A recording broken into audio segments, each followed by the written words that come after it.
Hi friends, ఇప్పుడు ఉల్లిగడ్డ బజ్జీ చేసుకున్నాం.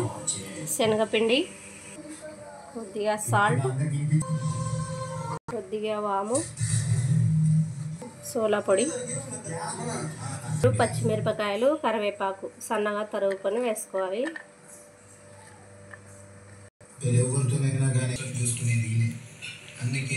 ఆయిల్ వేడయింది.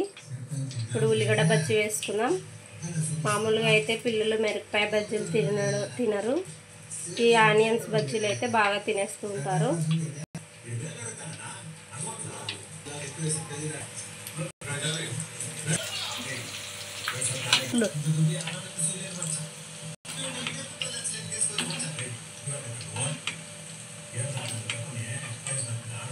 ఫ్రెండ్స్, ఇవాల్టి మా టిఫిన్ ఉల్లిగడ్డ బజ్జీ.